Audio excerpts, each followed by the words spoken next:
What is up, baby? We're back once again. It's the weekly win streak, TP3 bets, and what up, bro? Back in here once again, man. And look, bro, I went around this morning. I burned the fucking sage. I did all that shit, man. We are not losing today, boys. It is time. It's our day, bro. You know what they always say? But when it rains, it pours, and it's been pouring down rain. But you know what? It's time for that rain to dry up, baby, and it's time for us to get hot, scorching hot. And I think today is our day, bro.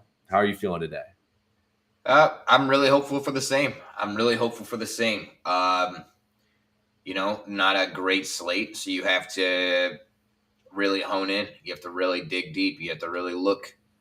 And I'm hoping that that will benefit people that, take the time and really put in the effort into capping like you and I. So hopefully we come out with some wins today for sure. Yeah, no, I'm sorry. I was sending a message out to Sobat telling him to come on. We're talking locks right now.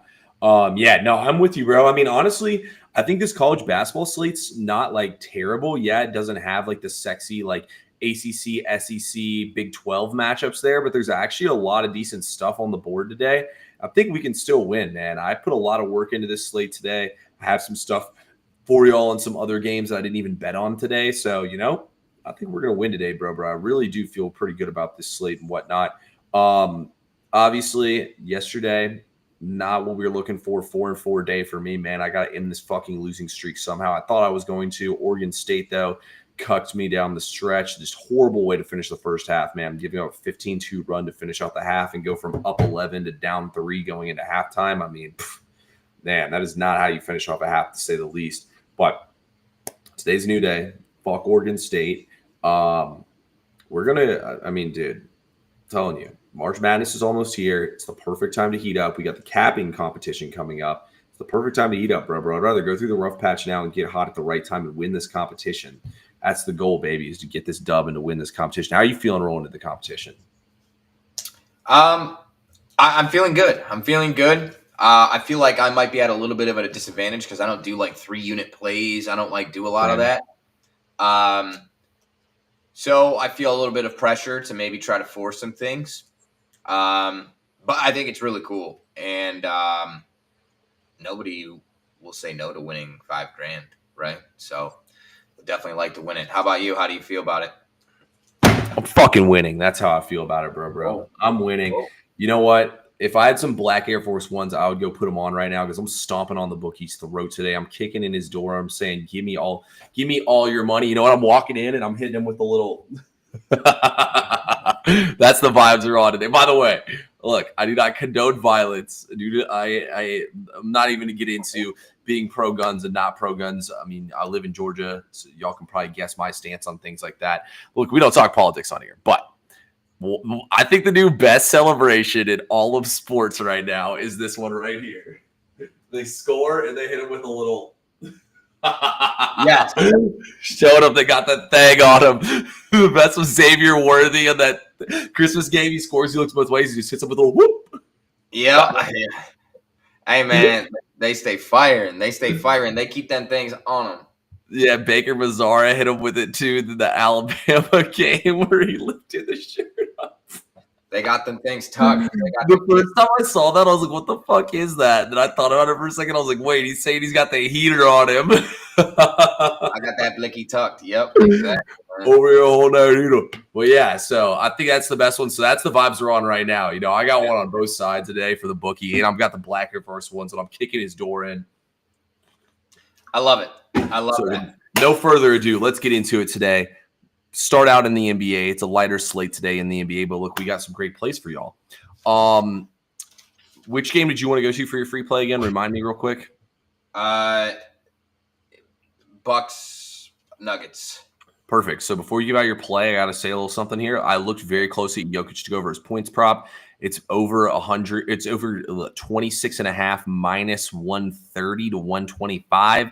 I'm not going to lie, guys. I was really tempted to lay the lumber here with Jokic. He has just played awful, though, in his last couple games. Like, I really don't know what's going on right now with Jokic. Like, he cannot score the basketball right now. It's just weird, bro. Like, I did not think that we would be seeing this from him, but he's just, like, not doing much. And I don't know if it's like they're trying something different. I mean, obviously the Lakers really game plan towards him in that game, but it feels like he's due for a big performance. He's going up against Giannis tonight. Like, this is one of the lowest we've seen his point total probably since the beginning of the season before books know what to do with it. So it's dropping even still. He's at 26.5 minus 120 now. I mean, he went for 18, 12, 29, 26, 40, 26, 28. 38. I mean, it feels like he's way overdue here for a big game here to go off. I mean, I don't know, bro. He's just been playing so weird these last couple games, but I really want to fire on it. What do you think?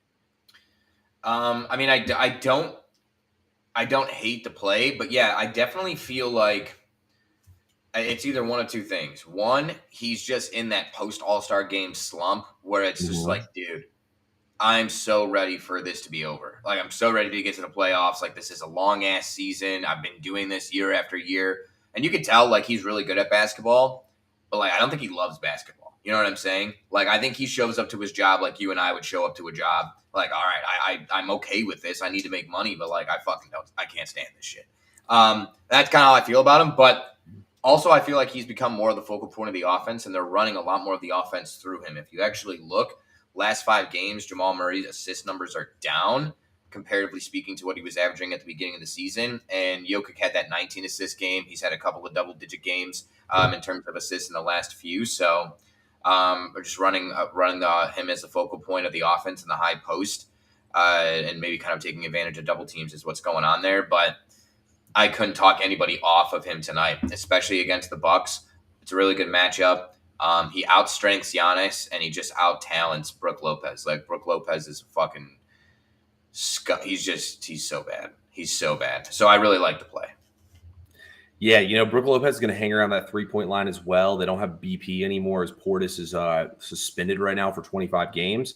Yeah, fuck, man. I really want to take this bet right now. So I was looking at that one, and I was looking at LaMelo Ball over 11.5 rebounds and assists. I got juiced to minus 150. Then it came out right before I locked in that his ankle was that he was like upgraded to an ankle injury, but he did go through shoot around and he got taken off the board. So I don't know. I still might come back in on this LaMelo Ball play as well. So we'll see.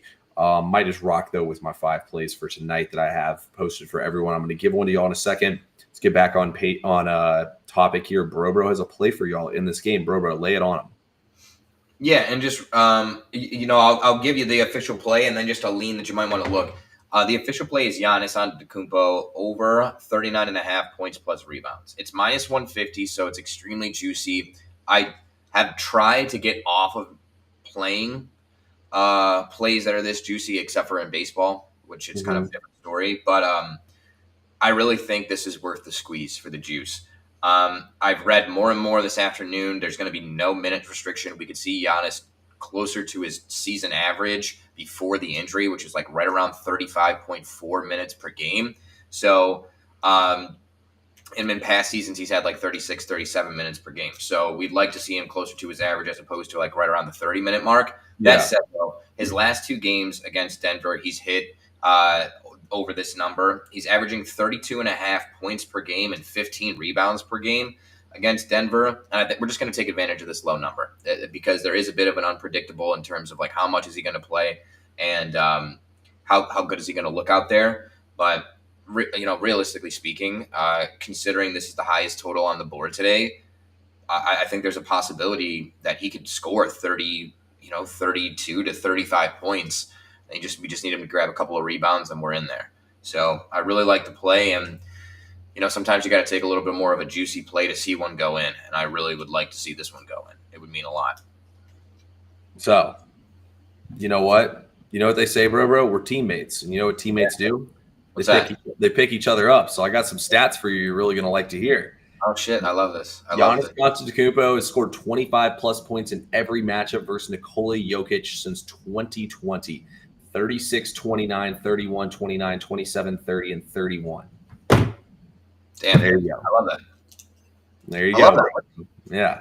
There you go. Look me up. I appreciate that. And then the quick lean is I think Jamal Murray is due for a big game. You were talking about Jokic being due. I think Jamal Murray is fucking due, man. He's had 3 duds in a row after having a 50-piece and a 30-burger and then a 40-piece. Like, he's got to come out and play well. And I don't think – I mean, Lillard's not like a detractor on defense, but he's pretty damn close. I think it's a good matchup for Murray on the perimeter there. What do you say about that? Yeah, I mean, in a game where you have a total of 240, I like any player prop you throw out there. So, yeah, I think both these player props should hit. I like the Jokic angle as well here. So, yeah, I like all these angles. I mean, obviously going with multiple players to go over on the same team is not exactly a winning formula. But at the same time, Jokic has been trending way down. And like you said, Jamal Murray's been Jamal Murray was balling out in that Lakers game before that. They just like shut him down in the fourth quarter. So, I mean, I like where your head's at. Yeah, dude. I don't know what that was. 4 threes on 4 attempts in the first half. He never shot another 3 the rest of the game. I had him 6+ threes for plus like 700, and he just fucking stopped shooting. But that's okay. What do you got, T? What do you have in the NBA? We need the lock. We need it. Man, got in my bag on this one. Hold the bag. So, those of y'all who are obviously watching this, that means you follow me on social media. That means you've seen my videos nightly about Luka Doncic. Luka Doncic has now gone under his points prop in 4 out of 5 games he's played for the Lakers. But here's 2 things. Thing number 1, he clearly showed against the Nuggets that he's getting into better shape and that he's fitting in more with what the Lakers are doing. Here's piece number 2 of this.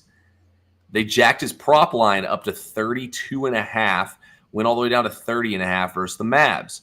The shot volume is there for Luka in the last couple games. The minutes are there for Luka in the last couple games. He's due tonight. He's going over 26.5 points in this game tonight. Luka has owned Minnesota.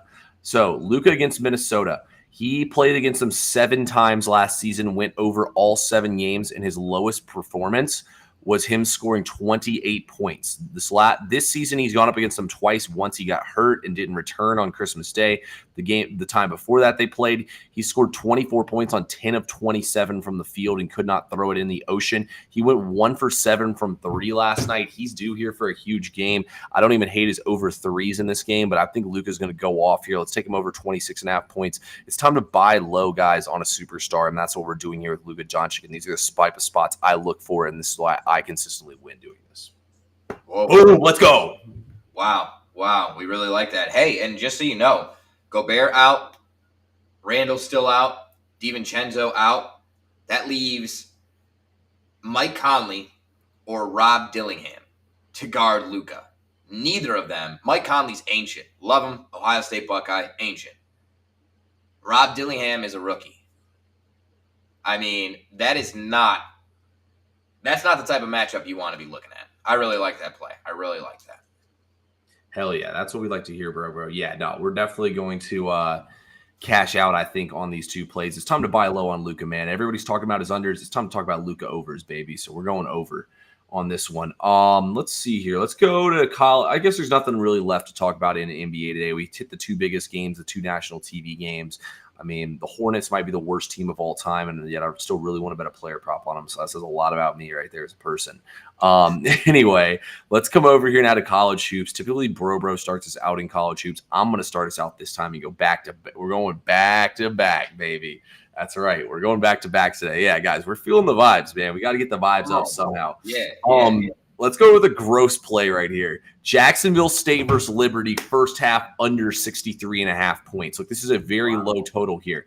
First thing I want to say, guys, this is a huge game. This is for first place in Conference USA right here. Jacksonville State's currently in first place. Liberty's in second place. Liberty's a home team here. They're minus 7.5. Probably means Liberty's going to smack the crap out of them. Jacksonville State has one guy. We talked about him on here a couple weeks ago who probably could play in the NBA realistically. He's the entire offense. Liberty has a great defense. They're 25th in defensive adjusted efficiency. They're going to clamp this guy down and make other people try to beat them.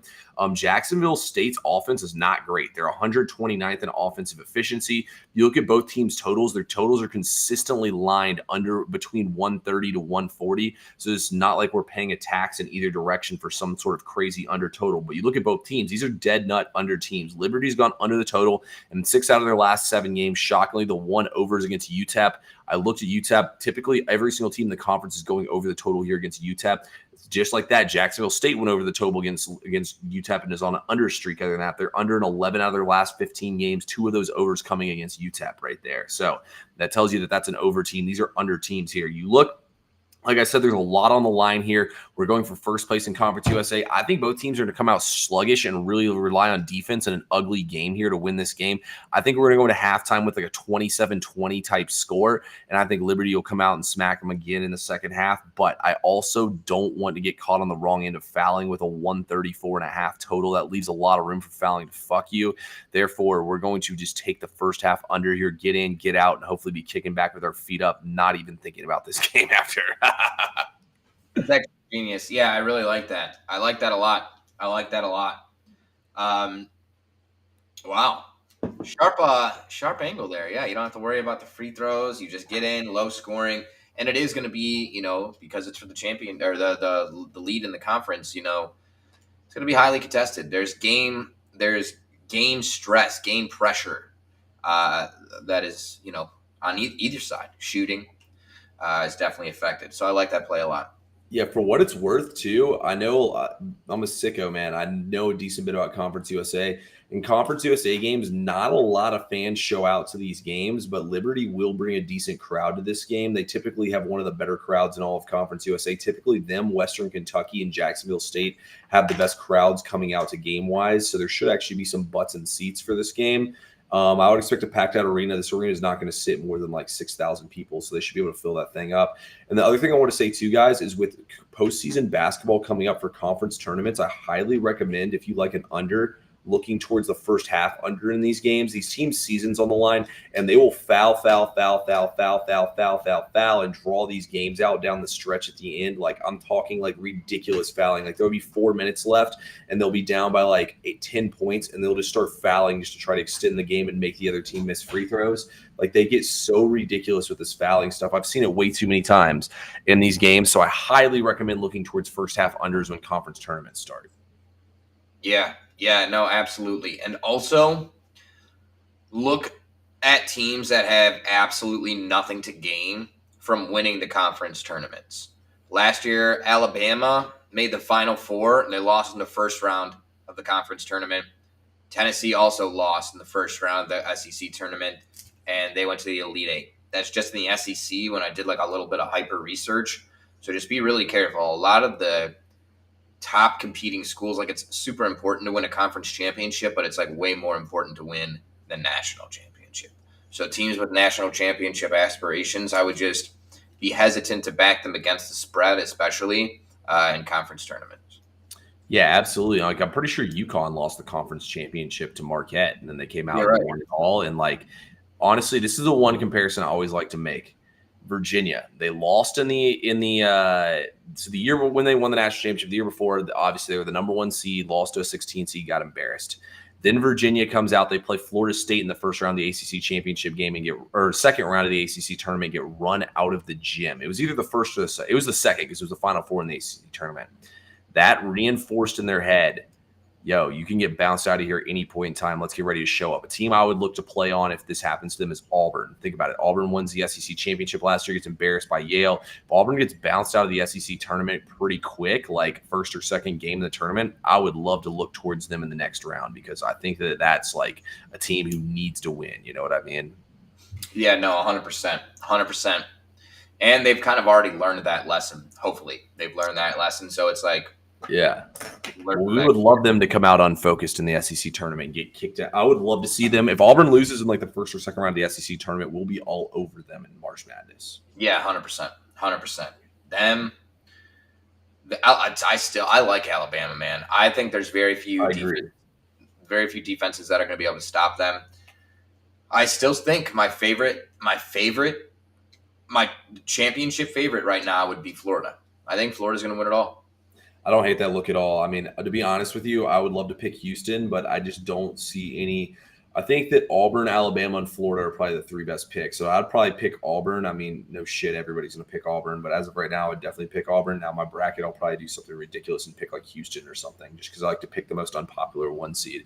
Hey, last year the most unpopular 1 seed to win was Purdue, and they got me all the way to the championship game. So just saying. Yeah, no. You're right. You're 100% right. All right, guys, really quick before we get out of here, I'll give you guys one last play in college hoops. I have a few other plays on SoBet if you guys want them. Go over there. I had to do a deal because my free play yesterday lost. Mhm. So I had to give away 3 plays on TikTok. So if you follow me on TikTok, you can get another play in college hoops. But this play isn't the only game worth watching in college basketball. It'll be at 9 p.m., so I'll probably catch the first half before I turn on the Lakers game. We got Rutgers, Michigan. And I promise you from the bottom of my heart, look, even have this here. My daily reader here. On the Bible here. I'm not doing this because I'm an Ohio State guy. But I'm telling you, Michigan's overrated. I'm telling you they're overrated right here, right now. And if it doesn't happen tonight, you'll see. I promise you this. But Michigan is 3-9 against the spread in their last 12. Rutgers is 8-4 against the spread in their last 12. Advanced metrics actually show that Rutgers is a full point better on the road than they are at home. And Rutgers actually only lost to Michigan by 3 points when they played them at home. That was with no Dylan Harper, their best player, and that was with Ace Bailey going 3 for 15 from the field and only scoring 10 points. I'm here to tell you, Rutgers plus 9.5 is probably my favorite play on the board today, but I'm also here to tell you, and you heard it here first, if they get that, even if they just get a half-assed Ace Bailey performance, Dylan Harper plays like he always plays, and they don't get their shit kicked in on the boards. If they just rebound okay, they're going to win this game straight up. I'm telling you. Michigan has gotten away with way too many close calls. This is the perfect letdown spot. You look to see how they finish the season. They got some pretty tough opponents. This is their cupcake. This is their cupcake. So I really like Rutgers plus 9.5. And if you're feeling a little frisky, a little sprinkle on the money line's worth it. I think it's plus 380. Throw like a quarter unit on it, and you should come out with right around a unit. I may or may not have something similar to this in my VIP right now. So I like where your head's at, though. It's kind of like you said, man. Rutgers a little undervalued. Season hasn't gone the way they wanted it to, but they're playing better basketball right now. And Dylan Harper's, they're going to have the 2 best players on the floor. Which, 100%. Yeah, don't get me wrong. That big man for Michigan is a beast, but they're going to have the 2 best players on the floor. So I agree. I think Ace Bailey's a little bit overrated, but they still might be top 5, top 10 draft picks. Dylan Harper's a top 5 without question. Could be the number 1 draft pick. If what's his face doesn't Cooper Flagg doesn't declare for the draft, you might see Dylan Harper go number 1. But we all know Cooper Flagg's not draft. Not for sure. It's a solid draft class. Of course, the Hawks got the number 1 pick last year. So that's just how the Hawks' luck goes. But yeah, I guess that's all we got, bro. 2 free plays each. We're about to go live on Instagram with Full Card Sweep. If you're not already, follow all of us over there. I'm going to give out a different free play over there in college hoops tonight. So, yeah, get ready for that, guys. And then, bro, is there anything else you want to say tonight, man? No, let's cash. Let's get some money. I'm really thankful for you guys. Thankful for all your time and you tuning in and giving us something to look forward to every day. I really do look forward to going live with you guys and breaking down the plays. So, thank you so much. We'll see you over on Instagram, T. Hey, let's get this fucking money tonight, guys. We'll see y'all over on Instagram.